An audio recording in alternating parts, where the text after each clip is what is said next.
নমস্কার বন্ধুরা, আবার একটা নতুন ভিডিওর সাথে আমি সুমন। আজকে থাকবে আমার গীতার দ্বিতীয় অধ্যায়ের 2 নম্বর শ্লোকের বিশ্লেষণ। তাহলে চলুন বন্ধুরা, ভিডিওটা শুরু করা যাক। শ্লোক নাম্বার 2। শ্রী ভগবান উবাচ উত্তত্তত্ত কস্মলম ইদম বিস্মমে সুমোপস্থিতম অনার্য যুধাষ্টম অসর্গম অকৃত্তি কর্ম অর্জুন।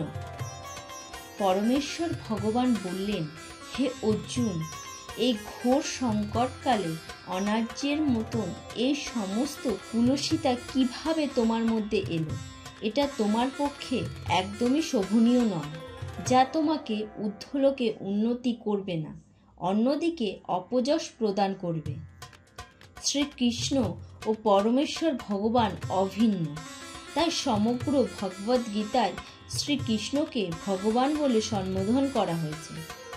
ভগবান হচ্ছেন পরম তত্ত্বের চরম সীমা। পরম তত্ত্ব উপলব্ধির 3টে স্তর রয়েছে। ব্রহ্মা অর্থাৎ নির্বিশেষে সর্বব্যাপ্ত সত্তা, পরমাত্মা অর্থাৎ প্রতিটি জীবের হৃদয়ে বিরাজমান পরমেশ্বরের প্রকাশ, এবং ভগবান অর্থাৎ পরমেশ্বর ভগবান শ্রীকৃষ্ণ। পরম তত্ত্বার এই বিষয়টি শ্রীমদ্ ভাগবতে ব্যাখ্যা করা হয়েছে যে এক ও অদ্বিতীয় বাস্তব বস্তু জ্ঞানীরা তাকেই পরমাত্মা বলেন।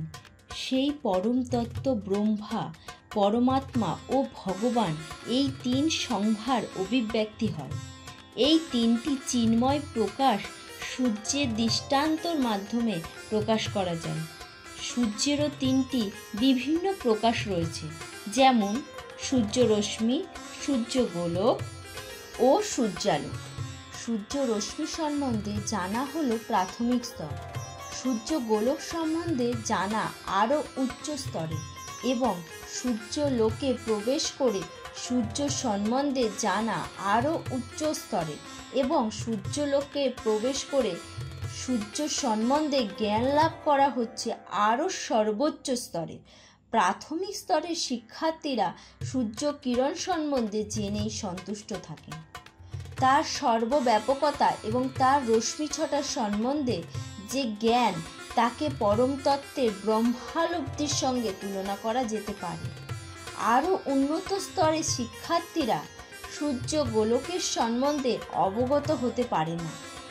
যে জ্ঞানকে পরম তত্ত্বের পরমাত্মা উপলব্ধির সঙ্গে তুলনা করা যেতে পারে, আর যে সমস্ত শিক্ষার্থীরা সূর্যলোকের আত্মস্থলে প্রবিষ্ট হয়েছেন, তারা জ্ঞান পরম তত্ত্বের সর্বোত্তম রূপ সম্বন্ধে অবগত হওয়ার সঙ্গে তুলনা করা যেতে পারে।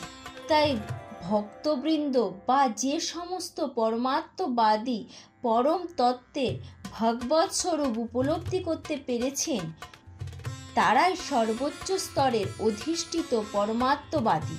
যদিও সমস্ত পরমাত্মবাদীরাই সেই একই পরম তত্ত্বের অনুসন্ধানে রত।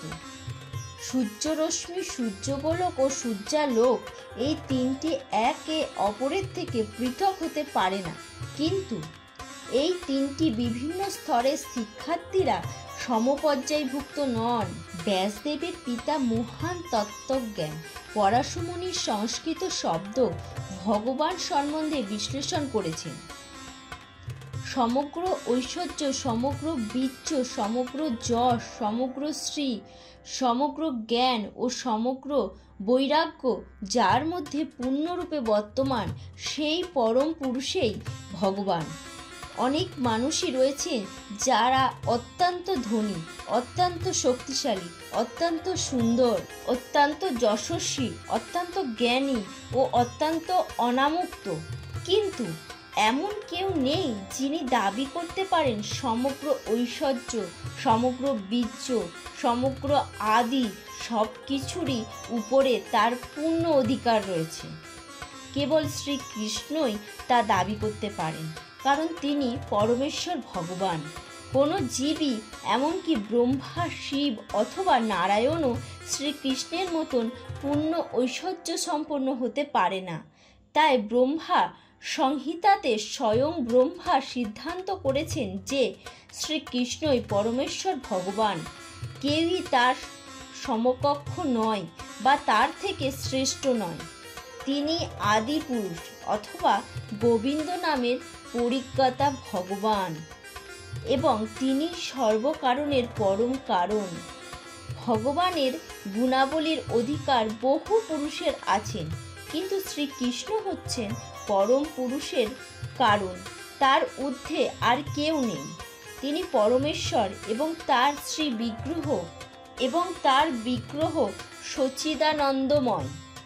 তিনি অনাদির আদি পুরুষ গোবিন্দ এবং তিনি সর্বকারণের কারণ। ভাগবতেও পরমেশ্বর ভগবানের অনেক অবতারের উল্লেখ আছে, কিন্তু সেখানেও শ্রীকৃষ্ণকে আদি পুরুষ ভগবান রূপে বর্ণনা করা হয়েছে, যার থেকে বহু বহু অবতারও ঈশ্বরের বিস্তার লাভ করেন। পূর্বলিখিত এই সমস্ত অবতারেরা ভগবানের অংশ অথবা তার অংশের অংশ বা কলা, কিন্তু শ্রীকৃষ্ণ স্বয়ং ভগবান। তাই শ্রীকৃষ্ণই আদি পুরুষ পরমেশ্বর। ভগবান পরম তত্ত্ব, যদি পরমাত্মা ও নির্বিশেষে ব্রহ্মার উৎস। ভগবানের সামনে আত্মীয় স্বজনের জন্য অর্জুনের এই শোক অত্যন্ত অশোভনীয়। তাই ভগবান তার বিস্ময় প্রকাশ করেছেন কুত শব্দটির মাধ্যমে, অর্থাৎ কোথা থেকে। এই ধরনের কুলসিত আচরণ একজন সুসভ্য আর্যের কাছ থেকে কখনোই আশা করা যায় না। আচার্য শব্দটি তার জন্যই প্রযোজ্য, যিনি জীবনের মূল্য বোঝেন এবং যা সংস্কৃতি আধ্যাত্ম উপলব্ধির উপর প্রতিষ্ঠিত। যে সমস্ত মানুষ দেহাত্মা বুদ্ধির দ্বারা পরিচালিত হয়, তারা জানেন না জীবনের প্রকৃত উদ্দেশ্য পরম তত্ত্ব বিষ্ণু বা ভগবানকে উপলব্ধ করা। তারা জড় জগতের বহিরাঙ্গ প্রকৃতির দ্বারা বিমোহিত, আর তাই তারা জানে না মুক্তি বলতে কি বোঝায়। জগতের বন্ধন থেকে মুক্তি হবার জ্ঞান যাদের নেই, তাদের বলা হয় অনার্য। যদিও অর্জুন ছিলেন ক্ষত্রিয়, তবুও যুদ্ধ করতে অস্বীকার করে তিনি তার স্বধর্ম থেকে বিচ্যুত হচ্ছিলেন। তাই এই ধরনের কাপুরুষতা অনার্যের জন্যই মানানসই। কর্তব্য কর্ম থেকে এরকম বিচ্যুত আধ্যাত্মিক জীবনে অগ্রসর হওয়ার পক্ষে সহায়ক নয়। এমনকি পার্থিব জগতেও কাউকে যশস্বী হওয়ার সুযোগ প্রদান করে না। আত্মীয় স্বজনেরা প্রতি অর্জুনের এই তথাকথিত সহানুভূতিকে ভগবান শ্রীকৃষ্ণ অনুমোদন করেননি। তাহলে চলুন বন্ধুরা, আজ তবে ভিডিওটা এই পর্যন্ত। আমার ভিডিওগুলো আপনাদের কেমন লাগছে লাইক কমেন্টের মাধ্যমে অবশ্যই জানাবেন। আর যারা চ্যানেলটাকে এখনও সাবস্ক্রাইব করেননি, তারা সাবস্ক্রাইব করে নিন।